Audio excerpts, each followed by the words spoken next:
অবশেষে অনেক লম্বা একটা ছুটি কাটানোর পর আবার নতুন রূপে তোমাদের মাঝে ফিরে আসলাম আমি টুয়েফল গেমার। আর এতদিন পর তোমাদের মাঝে ফিরে এসে সর্বপ্রথম আমার যে কাজটা করতে হবে সেটা হলো তোমাদের করা দুইটা প্রশ্নের উত্তর আমাকে দিতে হবে। কারণ এই লম্বা ছুটির ফাঁকে ফাঁকে আমি যে কয়টা ভিডিও আপলোড করি না কেন তার কমেন্ট বক্সে এই দুটো কমেন্ট খুব বেশি কমন ছিল যে তুমি এতদিন পর পর ভিডিও কেন আপলোড করার, তোমার অ্যাকাউন্ট থেকে ভিউয়ার্স কোথায় গেল। তবে এই প্রশ্ন দুটি আমার ব্যক্তিগত জীবনের সাথে খুব ঘনিষ্ঠভাবে জড়িত, তো এই জন্য নানানভাবে আমি অ্যাভয়েড করার চেষ্টা করেছি। তবে এই প্রশ্নগুলো যারা প্রতিনিয়ত আমার কাছে করে গিয়েছে তারাও তো আমার কাছে একান্তই ব্যক্তিগত ভালোবাসার মানুষ, তাই তাদের প্রশ্নের উত্তর দিতে আমি তো বাধ্য। সম্পূর্ণ ভিডিওটা দেখো, অনেক কিছু জানতে পারো। তবে একটা কথা কি জানো, প্রিয় মানুষের কথা যখন পরিচয় যে আঘাত করে তখন ওপার থেকে মানুষটা চুপ হয়ে যায়।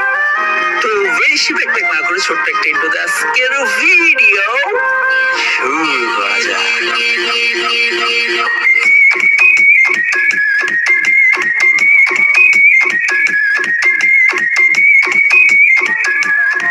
ঘটনা হচ্ছে বেশ কিছুদিন আগে আমি আমার গ্যালারিতে এমন একটা ছবি খুঁজে পাই যেটা কিনা তুলেছিলাম 2018 সালে, অর্থাৎ যেই সময় আমি ফ্রি ফায়ার গেম খেলা আর কি শুরু করেছিলাম। ঠিক তারপরেই আমি আয়নার সামনে দাঁড়িয়ে যখন বর্তমান আমিকে দেখলাম তখন আমার মন থেকে একটা কথাই বের হলো যে বাড়া গেম খেলতে খেলতে বুড়ো হয়ে গেলাম। তো ব্যাপারটা হচ্ছে আমি গেম খেলছি 7-7টা বছর ধরে, এটা কিন্তু একটা দুইটা দিন না বা একটা দুইটা মাস না। আর এই গেমের পাশাপাশি অনলাইনের সাথে জড়িত প্রায় 6-6টা বছর। আর যেহেতু আমি ফ্রি ফায়ার গেম খেলি সেহেতু ফ্রি ফায়ার পার্টনার প্রোগ্রামে অ্যাজ এ পার্টনার হিসেবে রয়েছি 5-5টা বছর। চিন্তা করা যায়। একটু পরেই তোমরা বুঝতে পারবে আমি কেন এই কথাগুলো বলছি, কারণ আমি এমন একটা জায়গা থেকে এমন একটা কষ্ট পাইছি না, এই কথাগুলো আমি কারোর কাছে বলতে চাইনি কখনো। ভাই ইউটিউবে আমি 6 বছর ধরে করলেও পার্টনার প্রোগ্রামে কিন্তু 4.5-5 বছর ধরে আসি, কারণ আমি যখন ইউটিউব শুরু করেছি তার থেকে প্রায় 1-1.5 বছর পরে যে আমি পার্টনার প্রোগ্রামে ঢুকছি। এখন আজ থেকে প্রায় 4.5-5 বছর আগে আমি পার্টনার প্রোগ্রামে কিভাবে গিয়েছিলাম সেটা তোমাদের কাছে বলি। এখনকার মানুষ তো 1 লাখ সাবস্ক্রাইবার হলে টুস করে পার্টনার প্রোগ্রামে ঢুকে যাচ্ছে। তবে আমাদের সময় বিষয়টা কিন্তু এমন ছিল না। কেউ 1 মিলিয়ন সাবস্ক্রাইবার নিয়েও পার্টনার প্রোগ্রামে যেতে পারছে না, আবার কেউ 2-3 লাখ সাবস্ক্রাইবার নিয়েই পার্টনার প্রোগ্রামে চলে যাচ্ছে। আসলে পার্টনার প্রোগ্রামটা তখন নির্ভর করতো কে গেইনাকে কত ভালো চাটতে পারবে। আর আমার একটা সব থেকে বড় সমস্যা কি জানো, আমি ভালো রে খারাপ, খারাপ রে ভালো বলতে পারি না। আমি যেই জিনিসটা যেমন সেই জিনিসটা তেমন একদম মুখের সামনে দুরুম করে বলে দিই। তবে আমার যখন 5 লাখ সাবস্ক্রাইবার ক্রস করে যায় আজ থেকে 4-5 বছর আগে 5 লাখ সাবস্ক্রাইবার হিউজ অ্যামাউন্ট ছিল। এখনকার মানুষের কাছে এটা কোনো ব্যাপার না। তখন আমার থেকে যারা ছোট ইউটিউবার ছিল, যাদের 2 লাখ 3 লাখ 4 লাখ সাবস্ক্রাইবার ছিল, তারা অ্যাপ্লাই করে পার্টনার প্রোগ্রামে ঢুকে গিয়েছিল। এখন তারা তাদের অবস্থান থেকে সঠিক তারা গেইনার অনুগত হইতে পারবে এই জন্য চলে গেছে পার্টনার প্রোগ্রামে, কিন্তু আমি তো আমার অবস্থান থেকে অনুগত হইতে পারছি না। আমি চাইলেই তো এখন আর গেইনার অনুগত হইতে পারবো না, কারণ তার 2 থেকে 3 মাস আগে সার্ভার নিয়ে আন্দোলন করে আসলাম যে বাংলাদেশে আলাদা সার্ভার লাগবে। ফ্রি ফায়ারের মডারেটর, ফ্রি ফায়ারের পার্টনার প্রোগ্রাম যত ইউটিউবার আছে সবাই একদিকে আর হাতে গোনা আমি দিয়ে এক্সাডিগুলো গেমার দিয়ে আর 2-4টে ইউটিউবার দিয়ে এক সাইডে যে আমাদের সার্ভার লাগবেই। ওই আন্দোলনের সময় সাধারণ মানুষের পক্ষ নিয়ে গেইনার এগেইনস্টে যে ভিডিওগুলো বানিয়েছি ওইগুলো প্রাইভেট করে আমার অনুগত হওয়া তো সম্ভব না। তারপরে গেমের মধ্যে যে ইভেন্টগুলো এই টাইমে আসতো আমি মুখের পরে ডাইরেক্ট সরাসরি বলে দিতাম, ভালো হলে যে এটা ভালো আর খারাপ হলে এটা নেওয়ার দরকার নেই, টপ আপ করা মানে লস। এখন ওই ভিডিওগুলো প্রাইভেট করে তো আমি অনুগত হইতে পারবো না। তারপর আমি ইউটিউবের শুরুর দিকে প্রথম মজায় 2-1 দিন পাবজিও খেলছি, সেগুলোর ভিডিও আপলোডও দিছি, সেগুলো তোমরা দেখে অনেক মজা পাইছি, ওইগুলো তো আমি প্রাইভেট করে অনুগত হইতে পারবো না। তখন আমার বিবেকের মধ্যে একটা কথাই নাড়া দিয়েছিল, আমি যদি এইগুলো প্রাইভেট করে ফেলি তাহলে হয়তো আমার অডিয়েন্সের সাথে এক প্রকার প্রতারণা করা হবে। তো এইভাবে ভিডিও ছাড়তে ছাড়তে আরো বেশ কয়েকটা দিন পার করে ফেললাম, কারণ ধার ধারতাম না। এই করতে করতে যখন 7.5 লাখ সাবস্ক্রাইবার হয়ে গেল, এরপর একদিন হঠাৎ করে গেইনার এক মডারেটর আমার কাছে পার্সোনালি মেসেজ দেয়। আমি ওই মানুষটার নাম না বলি, কারণ ওই মানুষটা আমি ব্যক্তিগতভাবে খুবই ভালোবাসি এবং আমার বড় ভাই হিসেবে হয়। বলে রাখি ওই ভাইটা কিন্তু অ্যাডমিন হিসেবে সাম্প্রতিকই জয়েন করেছে। তো আমার কাছে মেসেজ দিয়ে বলে তুমি কি পার্টনার প্রোগ্রামে ঢুকবা? আমি তখন ওনারে বলেছিলাম যে পার্টনার প্রোগ্রামে ঢুকলে আসলে লাভটা কি, মানুষ এত লাফায় কেন? তখন ওই ভাই আমার বললো তুমি এমন টাকা পাবা, ডায়মন্ড পাবা, ড্রেজার পাবা, হ্যান ত্যান অনেকগুলো উপকার দেখালো, কিন্তু বিশ্বাস করো একটা সুবিধা আমার না এক্ষুনি জয় লেগেছিল। একেবারে সর্বশেষ ওই ভাইটা বলেছিল যে তোমার ফ্রি ফায়ার অ্যাকাউন্ট বলো, তোমার ইউটিউব অ্যাকাউন্ট বলো, তোমার ফেসবুক অ্যাকাউন্ট বলো, এইগুলো সিকিউরিটি গেইনার নিচে দেবে। এই জমিনে বিশ্বাস করো আমি সাক্ষী, শুধুমাত্র এই অপশনটার জন্য আমি ওই দিন বলেছিলাম যে আমি তো এইভাবে ঘাটতারামো ভিডিও ছাড়ি, আমি এই ভিডিও পরিবর্তন করতে পারবো না। এখন দেখেন যদি হয় তাহলে নিয়েন, না হলে দরকার নেই। তখন উনি আমাকে বললো যে না আপনি আপনার মতো ভিডিও বানান, আমাদের কোনো আপত্তি নেই, শুধুমাত্র অন্য ব্যাটেল রয়্যাল গেমগুলো আপনি খেলেন না। অবশেষে 7 লাখ সাবস্ক্রাইবার হওয়ার পর তাই গেইনা লাইনে এসেছে। তবে ভাই আমার অ্যাকাউন্টে যে পুরোনো পাবজি ভিডিওগুলো ছাড়া ছিল ইউটিউবে, ওইগুলো কিন্তু আমি আজও ডিলিট করিনি, ওইগুলো ওইভাবে আছে। হ্যাঁ, পরবর্তীতে আর হয়তো পাবজি টাবজি ওইভাবে খেলা হয়নি, কারণ ফ্রি ফায়ার ভাই আমার ইমোশন, ফ্রি ফায়ার আমি ভালোবাসি, ফ্রি ফায়ার নিয়ে থাকলাম পরে। এই করতে করতে আমার যখন 1 মিলিয়ন সাবস্ক্রাইবার পার হয়ে গেল, তখন গেইনা থেকে আমাকে পেমেন্ট দেওয়া শুরু হলো। আর এই জিনিসটা নিয়েই শুরু হলো খুঁজখুঁজানি। কারণ ভাই দেখো, আমি আমার পথে চলতেছি, গেইনা কোনো ভালো কাজ করলে আমি প্রশংসা করছি, খারাপ কাজ করলে গেইনার 14 গোষ্ঠী ধুয়ে দিচ্ছি। আমি তো গেইনার কোনো উপকারে লাগছি না, তাহলে আমি পেমেন্টটা কেন নেবো? এখন অনেকে বলবে কাঁচা টাকা কে না চায়, টুয়েলভ ললকে আমার ভাব বাড়াচ্ছে। বিশ্বাস করো ভাই, টাকার প্রতি আমার চাহিদা নেই। এখন অনেকে বলে মাগনা টাকা কে না চায়, বিশ্বাস করো আমার বাপের যা আছে আমার ছেলে মেয়েও খেয়ে শেষ করতে পারো না। আমার তো আর কোনো কিছু অপূরণ নেই, আমার বাড়ি আছে, আমার প্রাইভেট কার আছে, মোটরসাইকেল আছে, সব কিছু আছে, জমি জায়গা আছে, তাহলে আমি টাকা নিয়ে কি করতো? নিজের একটা সিক্রেট তোমাদের কাছে শেয়ার করি। সেই সময় 2021-22 সালের রুলস ছিল, তুমি ইউটিউবে মাসে যদি 15টা করে ভিডিও আপলোড করো, তাহলে তুমি ইউটিউব থেকে এই পেমেন্টটা পাবা। তোমরা এখনই আমার ইউটিউবে চলে যাও, 2-3 বছর পিছনে চলে যাও, দেখলেই বুঝতে পারো। ওই সময় আমি মাসে 13 থেকে 14টা ভিডিও আপলোড করতাম, 15টা ভিডিও আপলোড করতাম না, যাতে আমার পেমেন্ট না দেয়। জানি আমার এই কথাটা তোমাদের কাছে গল্প মনে হচ্ছে, কিন্তু এটাই সত্যি, উপরে আল্লাহর জমিনে আমি জানি। এরপরে যে ভিভাস ইউটিউবারদের ইমেল বক্সে ফ্রি সবকিছু দিয়ে দেয়, ওটার জন্য কি করতে হয়? অ্যাপ্লাই করতে হয়। তো ওটার জন্য আমি আস্তে আস্তে অ্যাপ্লাই করা ছেড়ে দিলাম। এরপর থেকে আমার আর কোনো কিছু ফ্রিতে দেওয়া হতো না, আমি নিজের ডায়মন্ড দিয়ে বের করে নিতাম।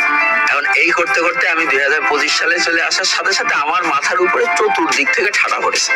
তো ঘটনা কি ঘটেছে জানো? এই লাস্ট 5টা বছর ধরে আমি খালি বসে বসে গেম খেলেছি, গামলা গামলা খাবার খেয়েছি, আর ঢাপাস ঢাপাস করে যে বেডের পরে শুয়েছি।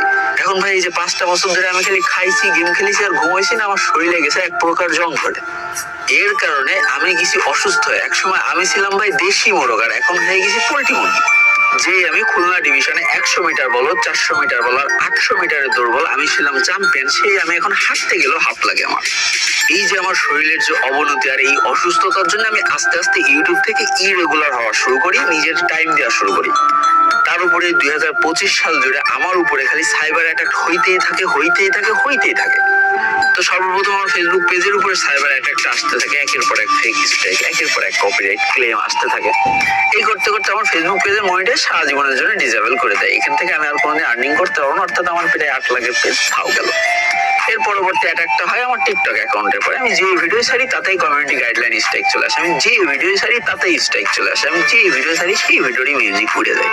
তার কিছুদিন পর আমার ইউটিউব চ্যানেলের উপরে অ্যাটাক হইতে শুরু করে। প্রথম দিকে একের পর এক মিউজিকে কপিরাইট ক্লেম আসতে শুরু করে, তার কিছুদিন পর একের পর এক স্ট্রাইক। ভাই রে ভাই, ওই দিনগুলোর কথা আমি কোনোদিন ভুলবো না। এমন হয়েছে সকালবেলা একটা স্ট্রাইক তুলেছি, বিকেলবেলা আবার স্ট্রাইক চলে এসেছে, ওই স্ট্রাইক আবার পরের দিন তুলেছি, তারপরের দিন আবার স্ট্রাইক চলে এসেছে। জানি না কার বদনজর আমার উপর লেগেছে। 2025 সাল আমার জন্য পুরো জঘন্যতম একটা সাল ছিল। একে তো আমার শরীরে 12টা বেজে রয়েছে, নিজের জানটা একদম হাতের পরে নিয়ে ভিডিও বানায়, মাসে 4-5টা করে ভিডিও বানায়, তাও যদি স্ট্রাইক মেরে 3-4টে করে উড়ে যায়, তাহলে আমার যাওয়ার জায়গা তো এখন একমাত্র একটাই জায়গা আছে, সেটা হচ্ছে গেইনা গেছে যে বলো। তাহলে তখন গেইনা গেছে বললাম আমার উপরে এই সাইবার অ্যাটাক গুলো হচ্ছে, আপনারা কি কোনো হেল্প করতে পারবেন? তো তারা আমাকে স্পষ্ট জানিয়ে দিল যে আগে আমাদের ফেসবুক ইউটিউবের সাথে সরাসরি কন্ট্যাক্ট ছিল, এখন আর নেই, এখন আমরা এই টাইপের কোনো হেল্প করতে পারবো না, যার যার সমস্যা তার।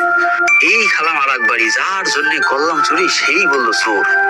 এখন কি আর করা যাবে? ফেসবুক, টিকটক, ইউটিউব যখন আমার ব্যক্তিগত সম্পদ, তাহলে এগুলো রক্ষা করা আমার ব্যক্তিগত দায়িত্ব। তো আমি আমার মতো চেষ্টা করে অনেক কষ্ট করে এই সাইবার অ্যাটাক থেকে নিজেকে মুক্ত করলাম। বিশ্বাস করো 2025-এর শুরু থেকে আমি ঠিক যেমন আমার নিজের শরীরের সাথে যুদ্ধ করেছি, ঠিক তেমন আমার নিজের মনের সাথে যুদ্ধ করেছি, ঠিক তেমনই এই যারা সাইবার অ্যাটাক দেয় এদের সাথে আমি সমান তালে যুদ্ধ করেছি। যুদ্ধ করতে করতে অক্টোবর মাসে এসে অবশেষে মনে হয়েছে যে হ্যাঁ, আমি আবারও ফিরে এসেছি। তো এরপরে পার্টনার প্রোগ্রাম আবার নতুন একটা রুলস করেছে যে আমাদের ইউটিউব, টিকটক, ফেসবুক সবকিছু অ্যাক্সেস তাদের হাতে দেওয়া লাগবে, যাতে তারা সরাসরি দেখতে পারে আমাদের কত ভিউজ হয় বা কয়টা করে ভিডিও আমরা আপলোড করি। তাই মোটামুটি সবকিছু তাদের কাছে অ্যাক্সেস দিয়ে দিয়েছি। এর মধ্যে আর একটা কাহিনী ঘটেছে, সেটা হচ্ছে গেমের মধ্যে এখন কিন্তু ভিভাস হাইড করে রাখা যায়। তো আমার যখন সাইবার অ্যাটাক গুলো হচ্ছিল, তখন আমি গেইনার কাছ থেকে কোনো সাপোর্ট পাইনি। তো এই জন্য যেই দিনই আমার ভিভাস হাইড করা অপশন এসেছে, সেই দিন থেকে আমি ভিভাস হাইড করে ফেলাইছি গেমের ভিতরে। তো একটা বিষয় তো তোমরা ক্লিয়ার হয়ে গেলে যে লাস্ট একটা বছর আমি কেন রেগুলার ভিডিও আপলোড দিতে হয় না। আসলে আমি ভিডিও আপলোড দিলেও আমার দিতে দেওয়া হয়নি। তো এবার আসলে ভিভাস কোথায়? এখন তো তোমরা সকলে জানো যে পিসি প্লেয়ার, মোবাইল প্লেয়ার সম্পূর্ণ আলাদা। পিসি দিয়ে গেম খেলাই যায় না, 10টা ম্যাচে 10টাতেই হ্যাকার আসে। একটা ম্যাচ স্টার্ট হতে 2-3 মিনিট, 5 মিনিট, 10 মিনিট, আর সোলো ভার্সেস স্কোয়াড দিলে তো স্টার্টই নাই না। তো ঘটনা আছে, ফোন দিয়ে কোয়ালিটি মেনটেন করে স্ক্রিন রেকর্ড করে অত সুন্দরভাবে সবকিছু এডিট করে মেনটেন করা যায় না ভাই, পোঙাতে দম বেড়ে যায়। তো ঘটনা আছে, ফ্রি ফায়ার যেসব ইউটিউবাররা পিসি দিয়ে গেম প্লে করে তাদের কিন্তু পিসি লবি পড়ে না, তাদের কিন্তু ফোন লবি পড়ে। গেইনা থেকে ওইভাবেই তাদের অ্যাকাউন্টটা সিস্টেম করে দেওয়া হয়েছে যে তারা পিসিতে খেললেও ফোন লবি পড়বে, ফোনে খেললেও ফোন লবি পড়বে। তো বর্তমানে ম্যাক্সিমাম যেসব ইউটিউবাররা সলো ভার্সেস স্কোয়াড খেলে বা পিসি দিয়ে গেম প্লে করে, সামনের যে ইনিংগুলো মানে ওগুলো ম্যাক্সিমাম ফোন প্লেয়ার। কিন্তু আমি যদি পিসি দিয়ে এখন খেলি না, তা আমার সামনে হয় হ্যাকার পড়বে, না একটা পিসি প্লেয়ার স্কোয়াড পড়বে। এখন পিসি প্লেয়ারের স্কোয়াডের সাথে সলো ভার্সেস স্কোয়াড খেলা যায় না, আর তার উপর একটা ম্যাচ মেকিং নিতে 5 মিনিট 10 মিনিট করে লাগে, আর রাত্রেবেলা তো ম্যাচ মেকিং নেয় না। তো গেম মানুষ রাত্রেবেলা ছাড়া কখন খেলে? তখন আমি মডারেটার কাছে সরাসরি ফোন দিয়ে বললাম যে বাকি যে ইউটিউবারদের হোয়াইট লিস্ট করা অ্যাকাউন্ট, যেমন পিসিতে খেললেও ফোন লবি পরে, ম্যাচ মেকিং নিতে কোনো টাইমই লাগে না, আমার অ্যাকাউন্টটাও অমন করে দেন যাতে আমি পিসি দিয়ে খুব সহজে ভিডিও বানাতে পারি, কারণ জানেনই তো আমি আবার ব্যাক করেছি। তো তখন মডারেটর আমাকে সরাসরি জানিয়ে দেয় যে আমি এই কাজটা করতে পারবো না, কারণ আপনি তো ইউটিউবে রেগুলার না। কার জন্য চুরি করলাম ভাই? যার জন্য করলাম চুরি সেই বললো চোর। 5 বছরের মধ্যে এই প্রথমবারের জন্য আমি গেইনার কাছ থেকে ছোট্ট একটা জিনিস চেয়েছি যে আমার একটু হোয়াইট লিস্ট না হোক, অন্তত এমন কাজ করে দেন যাতে ম্যাচ মেকিং নিতে লেট না হয়। তাদের একটাই কথা, না তো নয়, একটা বারের জন্য জিজ্ঞেস করলো না যে কি করলাম আমি, একটা বছর কেন ভিডিও ছাড়লাম না, আমি যে অসুস্থ ছিলাম, আমার যে চ্যানেলে একের পর এক স্ট্রাইক এসেছে, মানে কোনো কিছু জানতে চাইলো না, ডাইরেক্ট বললো যে না। তো বিষয়টা এমন ভাবে কলিজায় যে লেগেছে, বিশ্বাস করো আমি আর একটাও কথা বাড়াইনি, একবার বলিনি যে দিয়ে রিকোয়েস্ট করে না, আমার কাছে সমস্যা নেই।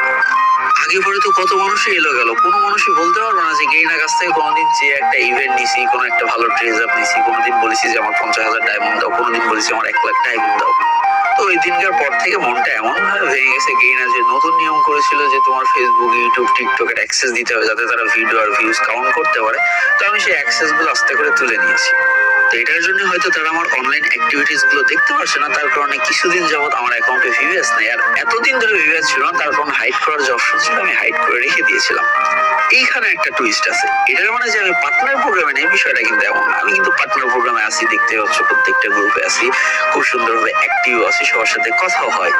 কিন্তু এখন মজার ব্যাপার হচ্ছে গেইনার আমার ভিতরে সেই লেনদেনের কোনো সম্পর্ক নেই। এখন যে সম্পর্কটা আছে এটা হচ্ছে ভালোবাসার সম্পর্ক, এটা হচ্ছে ইমোশনের সম্পর্ক। কারণ আমারও আর গেইনারে দেওয়ার মতো কিছু নেই, গেইনারও আর আমারে দেওয়ার মতো কিছু নেই। যাক, কিছু ব্যথা, কিছু কষ্ট, কিছু সুখ, কিছু দুঃখ একান্তই নিজের ব্যক্তিগত, যেমন এই জিনিসটা আমার সম্পূর্ণ ব্যক্তিগত বিষয়। এই বিষয়টা আমি কোনোদিনই তোমাদের কাছে বলতে চাইনি, কিন্তু বিশ্বাস করো আমার লাস্ট প্রত্যেকটা ভিডিওর কমেন্টে এক কমেন্ট আমার এলাকাবাসী, আমার বন্ধু বান্ধব, আমার সবাই সেম প্রশ্ন যে ভাই তোমার ভিউয়ার্স কই, তার মানে তুমি পার্টনার প্রোগ্রামে? আরে বেটা আমি পার্টনার প্রোগ্রামে আসছি, দেখ তোরা জাস্ট আমি অ্যাক্সেস উঠে নিছি বলে আমার ভিউয়ার্স উঠে নিছে। বিষয়টা এমন, মানে আমিও কিছু দিচ্ছি না, তারাও কিছু দিচ্ছে না, শেষ। তো ভাই রে ভাই, ঘটনা হচ্ছে আমার শরীরটা কিন্তু পোল্ট্রি মুরগি থেকে দেশি মুরগিতে রূপান্তর হয়ে গিয়েছে। আর এইদিকে আমার ইউটিউব, ফেসবুক, টিকটকের উপরে যেসব হারামজাদারা হাগ দিল, তাদের হাগার পরিমাণ শেষ হয়ে গেছে। তাই আমি আবারও তোমাদের মাঝে ব্যাক করে ফেলেছি, এখন থেকে রেগুলার ভিডিও দেওয়ার চেষ্টা করবো। মানে চেষ্টা কি রেগুলার ভিডিও দেবো, কোনো কথা হবে না। আমি আজকের মতো চলে গেলাম, টাটা বাই বাই। আর এই ভিডিওটা একটু টুকু শেয়ার করে দিও, চ্যানেলে নতুন হয়ে গেলে ফটাফট সাবস্ক্রাইব করে ফেলো।